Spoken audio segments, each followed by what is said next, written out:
What's up, YouTube? Welcome to my new channel.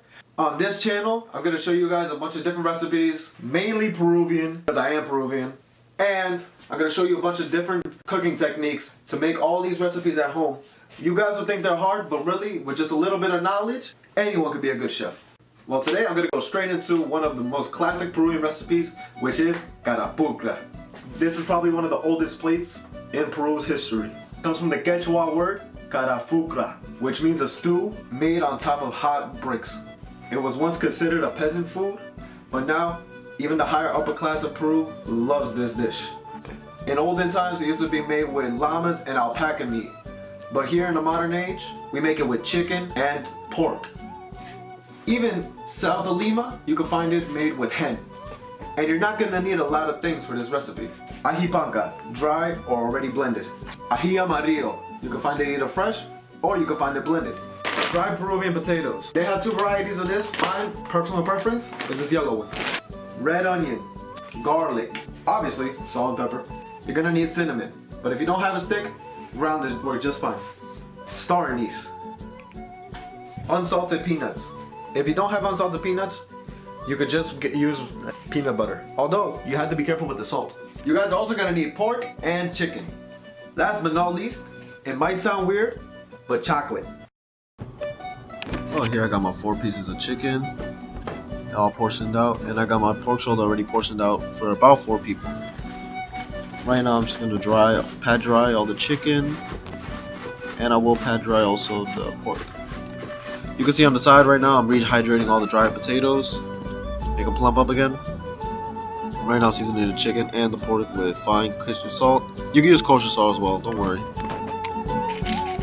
Freshly ground black pepper. Very heavily seasoned.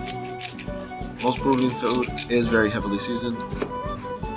Garlic. Just massage that marinade in it. Yeah. Massage. Alright. Now we massage the pork. Listen to that pork. Just enjoy that sound. Here at this time you're going to want to finely dice up your red onion. It doesn't have to exactly be perfect, you know, it's just a house cut. Just slice it up really thin. Once you get it all slices, just cube it up. If you want to get really fancy, you want to get a little brunoise cut. It's very simple. You just have to go with all the grains of the onion. Slice down with all the little lines just parallel like, doing it at an angle. Making sure like the bottom of your knife reaches the core.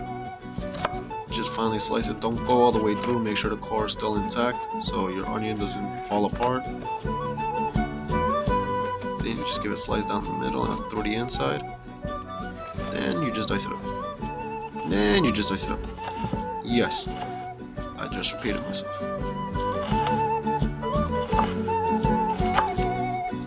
The purpose of a brunoise cut is that you get fine little pieces.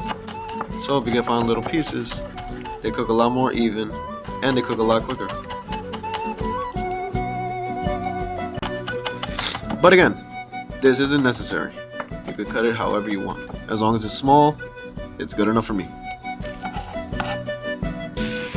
Heat up your saute pan to medium-high heat for about 5 minutes before you place in your chicken. Skin side down first. Remember, try to get all that fat out. Chicken thighs have a lot of fat, and that is a lot of flavor, so don't waste it. Make sure you sear it, render it out. Try to get the most out of your product. You see that nice little flat. Just push it down, make sure it's all even. And you can see here right now, I'm just leave this in the pan by itself for a little bit. Let it heat up again, and then put in more meat. You put too much stuff in the pan, it's gonna get cold. You see, I just throwing a couple chunks of my pork shoulder in there. And at this point, you just let it keep searing. Give it another 5 minutes. Let it get a nice sear, and then you flip it.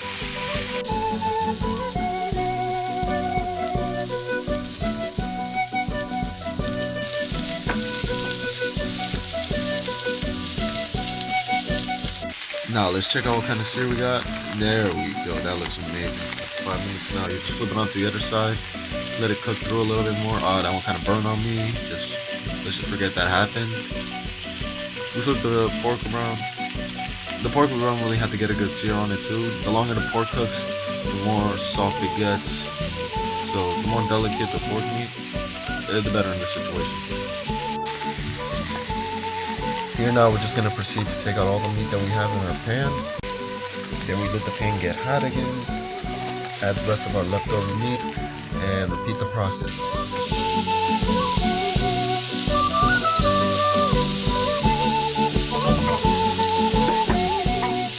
And now that the rest of the pork is halfway cooked, now we can put it back into our container. Doesn't that look delicious? Oh crap, I lost one. Now we gotta take advantage of all the fond that's stuck to the pan. You put in your onion, let that soak up all the juice that was left over. Now just wet your onions a little bit, add your garlic paste. Never add the garlic in too early because you could always run the risk of it burning.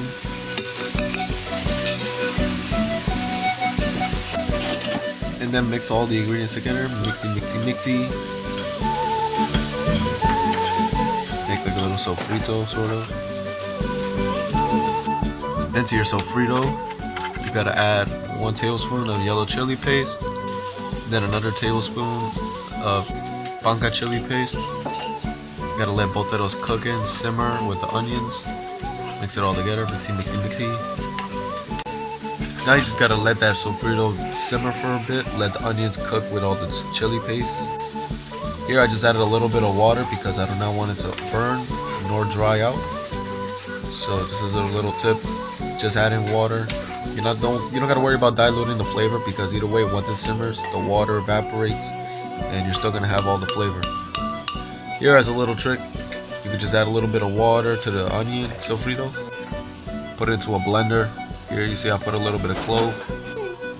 I'm gonna put the chocolate, and I'm gonna put the cinnamon stick, and just blend it all up.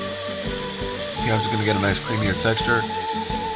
As a little cheat code basically, because instead of just letting the onions cook down, reduce it to a paste, I'm just saving myself about a half an hour of cooking, just blending it and turning it to a little creamy substance. Well, here we are again. I'm sorry I did this off camera, but I added the rehydrated dried potatoes. I re-added all that juice I just made in the blender. As you can see, I don't like the texture. Carapulcra is supposed to be a little more dense than what I have in the pan right now. So I'm getting some of the liquid, and as a little cheat code, I'm also gonna blend some of the dried potatoes. See, I'm just trying to take out all the liquid I can. I really don't have that many utensils in my house, so I have to use this little tablespoon. Here I already blended it. See, it has become a very thick cream. Then I just gotta move it all around. And all the meats are back into the pan to finish off the cooking. You could, as I said before, you only cook them halfway through at the beginning when you sear them. The rest of the cooking process is done with the juice. You can see just moving it around. Make sure it gets an even cook. Just keep moving it around, make sure nothing sticks to the bottom also. You see, I'm just basting the chicken with that incredible Carapulcra juice. And now let's see how we're gonna plate this up. Here I got my white rice. Here I just grabbed my little 1/8 of a chicken. I got the thigh right here, that's my favorite piece. You can see how the bone is sticking out. You can tell that it's been cooking for a long time. Here I just poured over a little bit of the dried potatoes. That thickened up the sauce really nicely. Also the peanuts have a lot to do with that. It's gonna have a really nutty aroma. Here I just grabbed a piece of pork, put it on top. It's still piping hot. Carapulcra is most traditionally served with a Peruvian pasta dish called sopa seca, but I'm going to show you guys that recipe in another video. Here I'm going to just plate it up with boiled yuca. Hope you guys liked the video. Hit like and subscribe. I'm going to see you guys next time.